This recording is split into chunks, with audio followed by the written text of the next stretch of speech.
Listen to me closely, because what you've been calling a delay may actually be a setup.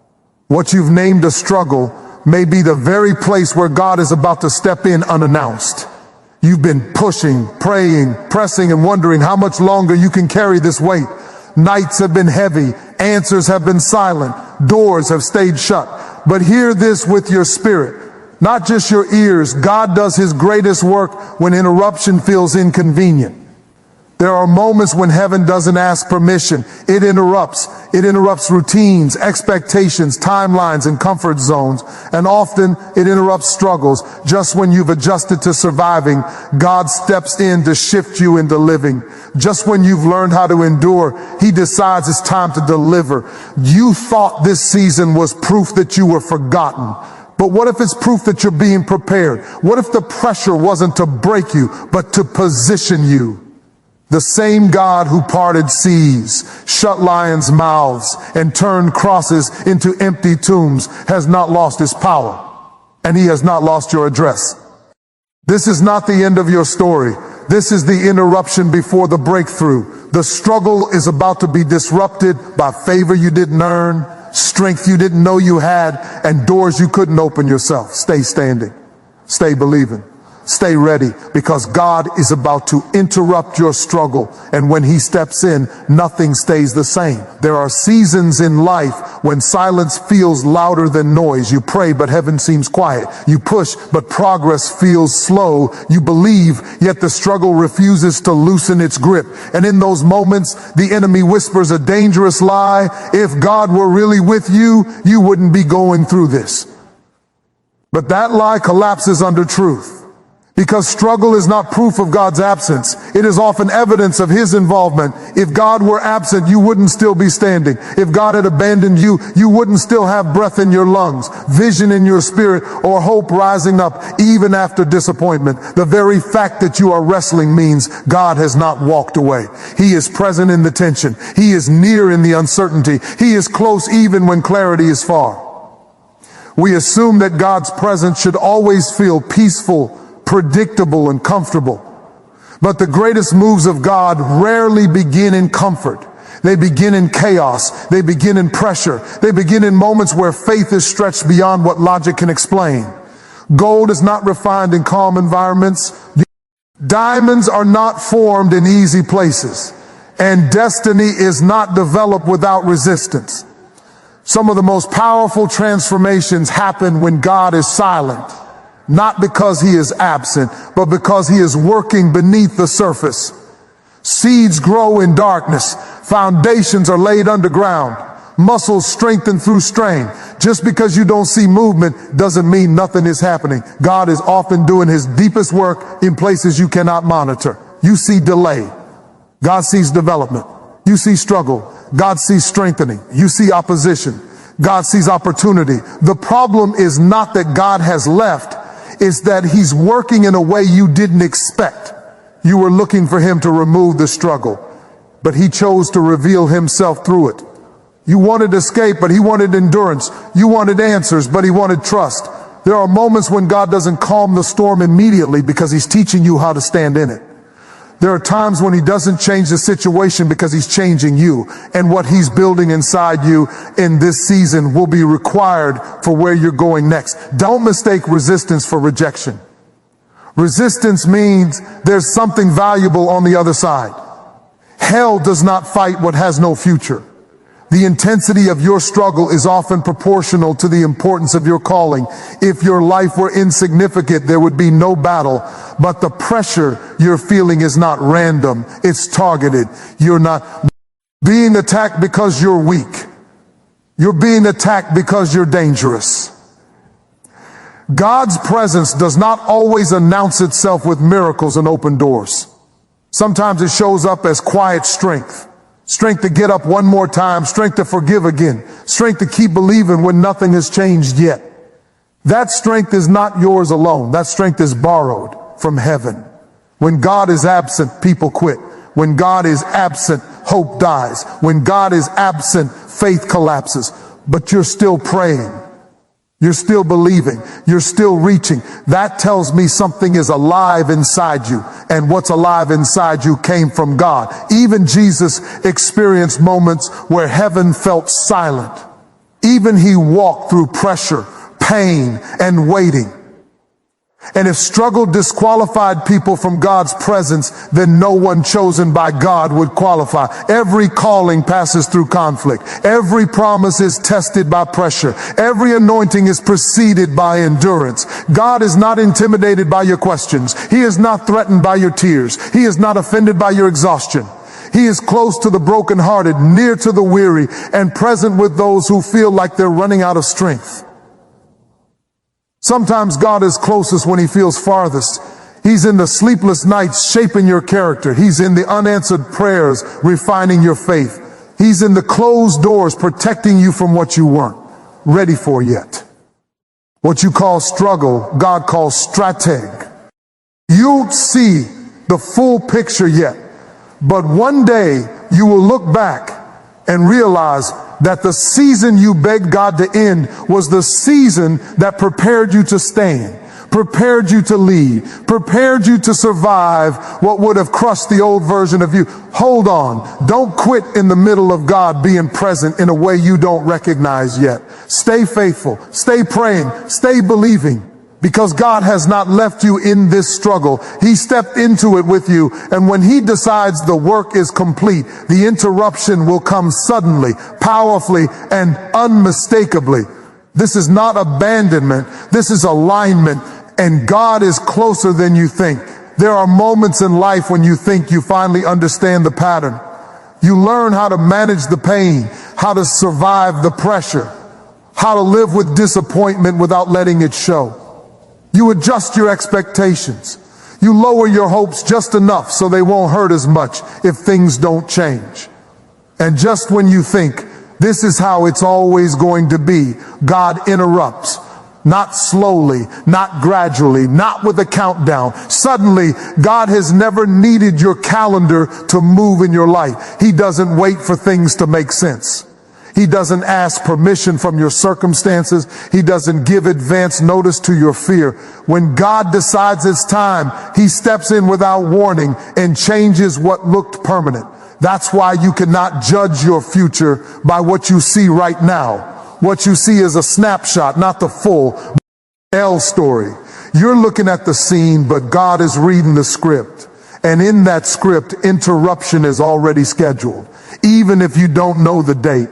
We get uncomfortable with sudden change because we like control. We like predictability. We like knowing what tomorrow will look like. But God specializes in moments that disrupt your routine so he can reveal his power. If he warned you in advance, you'd try to prepare in your own strength. If he explained everything beforehand, you wouldn't need faith. So he moves suddenly, not to scare you, but to show you that it was never about your ability in the first place. Some of the greatest shifts happen when you're not ready, because readiness is not about preparation. It's about positioning. You don't have to feel ready for God to move. You just have to stay available. Think about it. Breakthrough rarely sends a text message first. Favor doesn't knock politely. Deliverance doesn't wait until you feel confident. God interrupts normal days with supernatural outcomes. One phone call, one conversation, one decision, one moment, and everything changes. That's why the enemy works so hard to wear you down in waiting seasons. He wants you tired, distracted, spiritually asleep. Because if you ever stay alert in the middle of struggle, you'll be ready when God moves suddenly. The interruption comes quickly, but only those who stay faithful recognize it. God often interrupts when you least expect it, because expectation can limit him. Why say? Start telling God how it has to happen, when it has to happen, who it has to come through. But when God interrupts without warning, he reminds you that he is not confined to your imagination. You didn't see it coming because it wasn't coming from where you were looking. You were focused on the door that closed, but God was opening another one behind you. You were watching what failed, but God was preparing what would succeed. You were measuring time, but God was aligning purpose. Sudden interruption doesn't mean sudden preparation. What happens suddenly is the manifestation, not the process. God has been working quietly, patiently, strategically while you thought nothing was happening.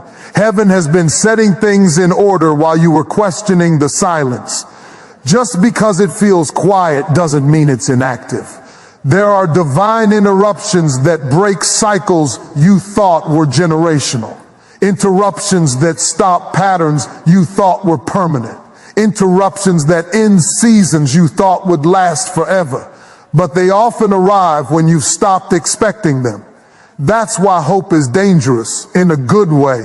Because hope keeps you open. Hope keeps you watching. Hope keeps you ready for a God who shows up without warning.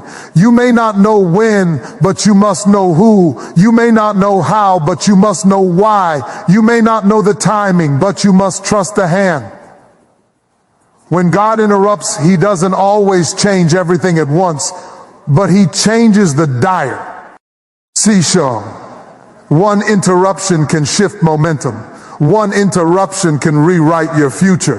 One interruption can turn survival into purpose.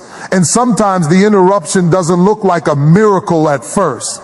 Sometimes it looks like disruption. Something ends, something moves, something shakes. But what feels like loss may actually be release. What feels like chaos may actually be correction.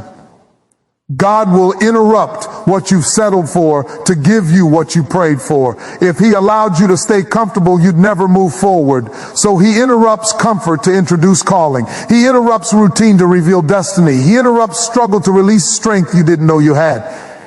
That's why you can't afford to get spiritually lazy. You can't afford to stop believing. You can't afford to numb your expectations just because it's been hard. Because the same God who allowed the struggle is the God who knows exactly when to interrupt it. And when He does, it will be clear. It will be undeniable. It will be God. So stay ready, not anxious ready, not rushed ready, not desperate ready. Live faithful in the waiting, obedient in the quiet, consistent in the struggle. Because sudden interruption doesn't come to those who quit early. It comes to those who stayed when it was hard.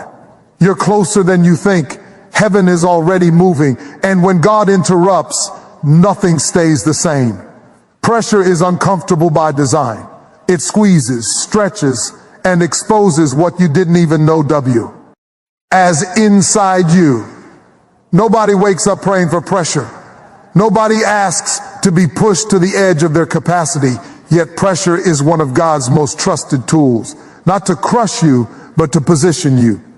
What feels like stress in your life right now may actually be God aligning you for what you've been asking for. You keep saying you want more impact, more purpose, more influence, more growth, but you don't get more without pressure. Expansion always requires resistance. Nothing grows without tension. Muscles don't strengthen without strain. Faith doesn't mature without testing. And calling doesn't emerge without weight. The problem is that we interpret pressure as punishment. We assume that if things are hard, something must be wrong. But pressure is not proof that you're failing. It's often proof that you're being trusted. God does not apply pressure to empty vessels. He applies pressure to containers He intends to fill. You are under pressure because what's inside you matters. If the enemy could stop what God placed in you, he wouldn't need pressure. He'd just let you stay comfortable. Comfort is more dangerous than struggle. Comfort keeps you where you are. Pressure forces movement. Pressure demands growth. Pressure pushes you out of survival mode and into purpose. Think about it. You didn't pray harder until it got heavy. You didn't grow deeper until it got painful. You didn't become disciplined until it got uncomfortable. Pressure has a way of awakening parts of you that comfort keeps asleep. What you call stress, God calls stretching. What you call breaking, God calls building. What you call overload, God calls overflow and preparation. Pressure reveals what's real. When everything is easy, anyone can say they believe. When life applies weight, faith shows up or it doesn't. Pressure exposes weaknesses not to shame you, but to strengthen you. God doesn't reveal cracks to condemn you. He reveals them so he can reinforce you. Some of the pressure you're feeling is not from opposition, it's from elevation. You're being pushed because where you're going requires more capacity than where you've been. The next level demands a stronger version of you, and strength is forged under load. You can't carry new responsibility with an old mindset. You can't sustain new blessing with undeveloped character. You can't handle new visibility without deeper roots. So God allows pressure to train you quietly before he positions you publicly. Pressure also narrows your focus. When life gets heavy, distractions fall away. You stop caring about what doesn't matter. You start prioritizing what lasts. Pressure has a way of clarifying purpose. It strips away ego, pride, and false confidence, leaving you dependent, not on yourself, but on God. And that dependence is not weakness. That dependence is alignment. You were never meant to carry destiny alone. Pressure teaches you how to lean, how to trust, how to surrender control without surrendering faith. It humbles just enough to hear God clearly and strengthens you just enough to obey him boldly. Some of you are frustrated because pressure has lasted longer than you expected. But length does not mean loss. Duration does not mean denial. God is not slow. He is thorough. He refuses to promote what hasn't been prepared, because unprepared elevation leads to public collapse. So he works on you in private. He shapes you in obscurity. He trains you in seasons. Nobody applauds. Pressure builds endurance. Endurance builds maturity. Maturity attracts opportunity. You are not being delayed. You are being developed. Every moment you didn't quit added weight to your strength. Every tear you cried without giving up added depth to your faith. Every time you kept going when it hurt added stability to your character. That is positioning. Positioning doesn't always feel like progress. Sometimes it feels like being stuck between what was and what hasn't happened yet. But that in-between space is sacred. That's where God adjusts your footing so you don't slip when elevation comes. Pressure also teaches discernment. You learn who's real. You learn what's essential. You learn what you can live without. Pressure simplifies your life so purpose can speak louder. And here's the truth most people don't like. Some pressure doesn't lift until you learn what it came to teach. God won't waste a season. If it's heavy, there's a lesson. If it's stretching, there's a calling. If it's uncomfortable, there's a transformation happening. Don't rush the process. Don't curse the pressure. Don't assume you're losing just because it's hard. You are being positioned strategically, intentionally, precisely. What you survive today will support you tomorrow. What stretches you now will sustain you later. What pressures you here will protect you there.